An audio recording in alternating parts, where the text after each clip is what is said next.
Amis réfractaires, aujourd'hui est un jour un petit peu particulier pour le canard, puisque comme chaque année à la même période, nous lançons notre financement participatif. Bon, alors le canard depuis 3 ans, c'est plusieurs vidéos par semaine d'analyse, d'actualité, de réaction, de reportage pour vous informer sur tout ce qui se passe, oui, mais surtout pour vous proposer des raisonnements qui sont différents avec des réflexions qui sont nouvelles.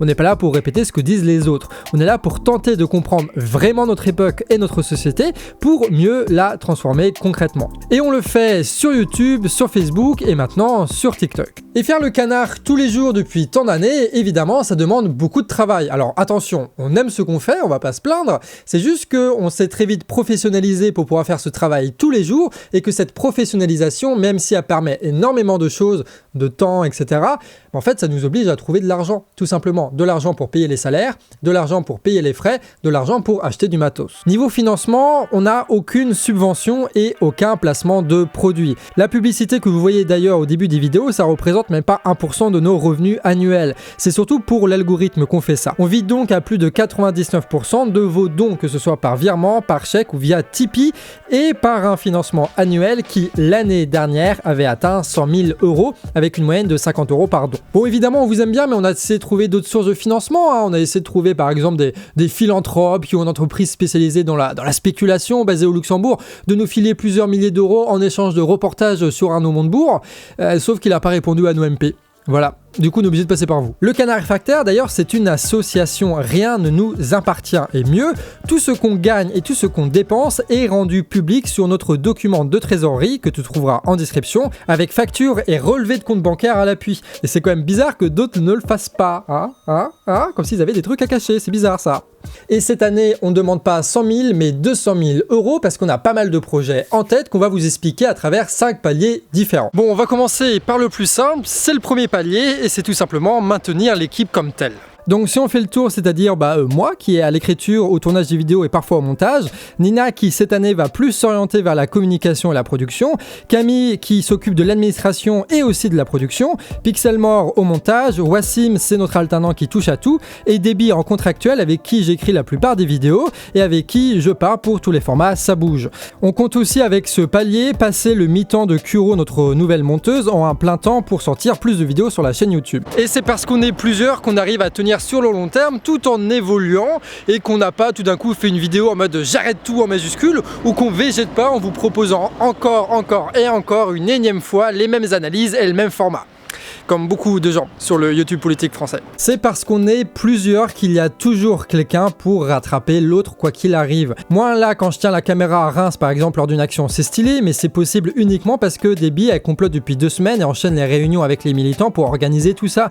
Parce que Camille a tout géré de notre voyage. Parce que Nina s'est occupée de la com. Parce que Pixel et Kuro montent les vidéos la nuit et que Wassim travaille en parallèle sur tous les autres projets. Bref, le canard, c'est une équipe et tout ce que vous voyez sur le canard est indissociable de cette équipe-là. Et avec ce palier, on espère aussi augmenter nos salaires, de passer de 1360 €, soit 10 € au-dessus du SMIC, parce que convention collective oblige, à 1500 € pour essayer de compenser les effets de l'inflation avant l'augmentation annuelle du SMIC. Et évidemment, au canard, on précise pas, mais on a tous le même salaire. Voilà, c'est un principe de base qu'on respecte depuis le début. Le deuxième palier, il est simple, c'est de changer de local, car comme vous le voyez, là c'est mon bureau, là c'est le bureau de Wassim, là c'est le bureau de Nina, c'est beaucoup trop petit à 3 et c'est le bordel en permanence. Regardez là par exemple, c'est notre point d'eau, donc c'est juste un tuyau dans un seau, voilà. Donc là c'est notre point cuisine, donc il y a plein de thé, il y a de la ricorée, c'est pas mal, et là c'est le micro-ondes dont se sert Nina et Wassim,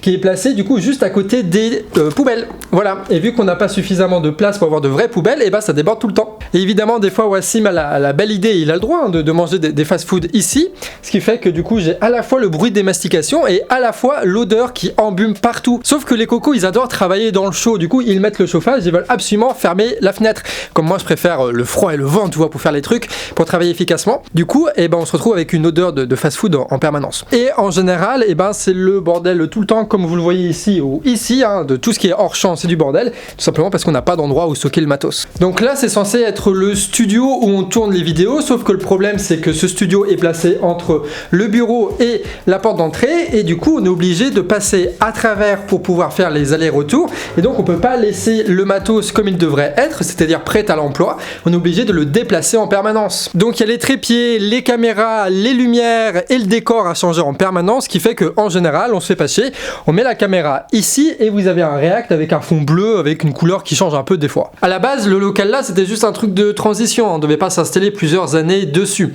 Et quand j'étais tout seul, ça pouvait se gérer, maintenant qu'on a 3 dedans, c'est juste ingérable. Il faut absolument qu'on ait un truc avec plusieurs salles, plusieurs studios, avec des bureaux séparés, où on peut installer les trucs sans qu'on ait besoin de les changer de place à chaque fois, parce que c'est une perte de temps abominable chaque jour. Donc on a besoin d'argent pour avoir des locaux plus grands, et surtout de l'argent qu'on va pouvoir investir dans l'aménagement pour avoir des vrais studios avec une vraie décoration, des vraies lumières qu'on change pas de place, des trucs qui sont dédiés à ça. Bref, un truc qui soit véritablement adapté à notre travail et qu'on n'a pas envie de brûler. Voilà. On aura donc un beau local pour tourner ces vidéos, 2 personnes pour les monter, une chargée de prod pour organiser tout ça et quelqu'un qui s'occupe de la communication pour diffuser ces vidéos-là. Tout est parfait, il manque plus que faire des vidéos quoi. Ouais. Alors des vidéos, il y en a qui prennent moins de temps que d'autres. Les React par exemple, c'est quelques heures de recherche, donc Camille s'occupe et qu'elle pourra faire d'autant plus si Nina l'aide à la production. Mais pour les vidéos qui demandent plus d'analyse, de recherche, de raisonnement, ça prend pas mal de temps, du temps qu'on n'a pas. Surtout quand il y a par exemple un mouvement social comme là avec les réformes retraites, parce qu'on doit être là pour publier des rapports sur les manifestations, sur les blocages et organiser ces mêmes manifestations et blocages avec des personnes, que ce soit à Reims ou à Strasbourg, etc. Bref, tout ça, ça nous prend beaucoup de temps, du temps qu'on n'a plus pour faire des grosses analyses ou même pour prendre du recul et renouveler nos analyses, ce qui est un peu dommage, surtout au niveau international, vu comment évolue la guerre et la crise économique. Il y a clairement des enjeux là-dessus et on n'est pas au rendez-vous, tout simplement parce qu'on n'a pas le temps de faire les deux. On ne peut pas faire et le mouvement social et l'actualité internationale. Donc ce financement va servir à 1. Embaucher des billes qui travaillent déjà avec moi sur l'écriture des vidéos en tant que contractuel, mais surtout 2. Embaucher une autre personne dont le boulot exclusif ce sera de suivre l'actualité internationale et économique et de nous produire des fiches d'analyse chaque semaine sur lesquelles on pourra faire des vidéos régulières. Donc même si Déby et moi on est perdus dans le fin fond de la campagne rémoise pour une action de blocage ou je ne sais quoi, tu auras toujours quelqu'un au canard qui sera là pour suivre l'actualité internationale et économique, nous faire des analyses qu'on n'aura plus qu'à scripter une fois qu'on sera de retour au local à Guingamp. Donc si on va au bout de ce financement participatif, pour la première fois, on sera capable de faire en parallèle des vidéos sur l'international, des vidéos sur le mouvement social, des React et des analyses. Alors qu'avant, on devait toujours choisir entre tout ça. Alors, le palier suivant, c'est un parti pris originel du canard, c'est d'avoir de belles images. Que ce soit à l'époque des Gilets jaunes de Guingamp ou maintenant même dans notre local, on a toujours voulu avoir un rendu esthétique pour dire à ceux qui sont habitués aux grosses prods de télé que nous aussi les indépendants, on est capable de faire pareil. Ça donne de la crédibilité à la chaîne et ça rend plus agréable à regarder les longs formats. Et c'est une des raisons, on pense, du succès de notre chaîne ces dernières années. Ça permet de nous démarquer. Et même si on est globalement content du rendu de nos vidéos, force est de constater que notre matériel devient dépassé et que surtout il nous oblige à des galères permanentes. Vous imaginez pas le nombre de plans foireux et de vidéos entières jetées à la poubelle à cause d'un focus raté, à cause de bidouilles du micro qui rendent le son inaudible, à cause d'un changement de setup puisqu'on n'a qu'un seul jeu de lumière pour 2 lieux de tournage, ou encore pire à cause de cartes SD qui tout d'un coup ne fonctionnent plus. Quelle merveilleuse technologie. Ce qu'on veut est simple, on veut avoir le meilleur matos possible pour avoir des images les plus belles et les plus efficaces sans qu'on perde trop de temps dans la technique et dans les plans foirés. Histoire d'avoir l'esprit libéré pour se concentrer sur ce qu'il y a de plus important, c'est-à-dire l'écriture et le tournage. Et pour ça, on a besoin de pognon. Bah oui, on a besoin de pognon. Alors pour le dire rapidement, on veut changer notre gamme de boîtiers, filer notre vieux setup à des correspondants sur Paris ou autres pour avoir de belles images des actions là-bas, acheter quelques lumières, quelques matos audio qui nous manquent et emménager ça dans notre nouveau local. Que ce soit nos reportages sur le terrain ou nos vidéos dans le studio, tout sera plus beau et tout sera plus efficace au tournage. Bon, le dernier palier, c'est celui à 200 000 € et on le réserve pour les actions qu'on fait sur le terrain avec notre format qui s'appelle Ça bouge et qui part d'une frustration, celle que à la fin de toutes nos vidéos, on disait il fallait faire des trucs, il fallait se mettre en action, machin. Sauf que une fois la vidéo finie, en fait, il n'y avait rien, ni proposition, ni conseil pour mettre ça en place et essayer de changer les choses. Et du coup, une fois que le mouvement sur la réforme des retraites a été lancé, on a tenté un truc. Organiser organiser des événements publics où pourront se rencontrer à la fois ceux qui regardent nos vidéos et ceux qui localement agissent et proposent des choses, notamment les anciens réseaux Gilets jaunes. Histoire que ceux qui veulent bouger rencontrent ceux qui sont déjà en train de bouger. Un premier événement qui a donné lieu à de premières rencontres, des premières actions et qui continue encore aujourd'hui. Les Gaulois réfractaires de Reims ou On veut pas crever au boulot à Strasbourg enchaînent les rassemblements, les manifs, les blocages, les occupations. Ce qui nous permet de tout filmer, de tout médiatiser et ça de l'intérieur. On vous montre pas que une manifestation, on vous montre comment l'animer, comment l'ambiancer, comment on en profite pour convaincre les gens. On vous montre pas que un blocage, on vous montre les dizaines d'étapes nécessaires pour y parvenir. Tout le travail, les espoirs, les désillusions et les victoires qui vont avec. On vous dit pas simplement oui, bloquer les lieux stratégiques et organiser des occupations. Non, on vous montre concrètement comment le faire. Maintenant, on a un lien entre la théorie de la vidéo et la pratique pour que partout vous puissiez faire pareil et en tirer tous les enseignements possibles. Que chacune de leurs victoires soit pour vous un exemple, pour que chacune de leurs erreurs soit pour vous un enseignement. Et franchement, c'est toujours un plaisir de voir que derrière les chiffres YouTube, etc., en fait, il y a des vrais gens et que si on se met à leur service, on peut les aider à mener de véritables actions. Qu'une première rencontre à moitié improvisée avec les militants à Reims produit quelques semaines plus tard une action de blocage départemental et de voir que petit à petit les gars de Strasbourg et de Reims par exemple commencent à faire des liens et que peut-être on va voir dans les semaines à venir des actions qui vont être menées régionalement et qui vont être faites avec les revendications qui sont les leurs et indépendamment de toute organisation syndicale. Ce qui montre d'ailleurs le véritable rôle que doivent avoir les influenceurs politiques, pas seulement de balancer des avis et des opinions, mais servir de lien entre tous ceux qui veulent agir. Et ça, encore une fois, t'as personne d'autre qui le fait, quoi. Et ça demande du temps, ça demande des réunions, des travaux de communication, des voyages réguliers, du pré-montage nocturne et des montages sur plusieurs jours,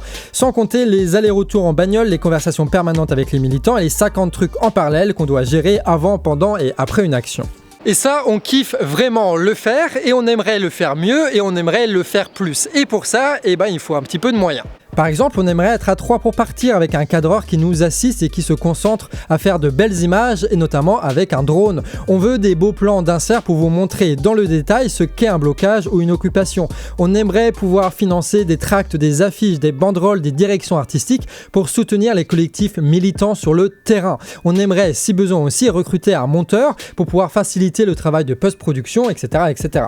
Bref, on veut avoir tous les moyens à notre disposition pour continuer et pour renforcer le format Ça bouge. Tout ça pour répondre au présent, le jour où l'inflation et la guerre vont mettre des millions de Français en action, comme on a répondu présent le jour où des millions de personnes se sont mobilisées contre la réforme retraite. Bref, avec ce financement, on veut que le Canard soit là pour vous informer, soit là pour vous proposer des analyses que vous ne voyez nulle part ailleurs et soit là pour soutenir ceux qui bougent partout en France. On veut être là à notre place, là où on se sait utile, là où on se sent fort. Bref, vous l'aurez compris, c'est pour continuer le Canard, mais surtout le renforcer, qu'on fait cet appel annuel au financement.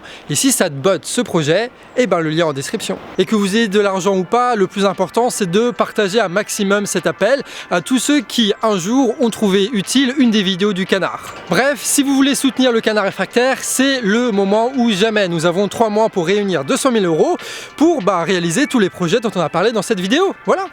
Et puis ce sera stylé. Ah oui, évidemment, je l'ai pas précisé parce que ça paraît évident, on est sur Guingamp, voilà, c'est cool. Et sur ce, ami réfractaire, à la prochaine. Bon, tout ça c'est mignon, mais ça dit pas comment donner de l'argent au Canard. Donc tu vas sur le lien Hello Asso en description, tu donnes ce que tu veux, tu mets les informations que tu veux te concernant, tu choisis la marge que se fait Hello Asso sur ton don, tu peux mettre donc 0, et puis après tu arrives sur la page avec la carte bleue, tout ça tu connais. Bref, c'est incroyable internet, en fait ces trucs aujourd'hui avec la technologie c'est fou, hein. Bon des bisous, merci à tous ceux qui vont donner, merci à tous ceux qui vont partager, c'est parti pour 3 mois de financement, et y a plus qu'à.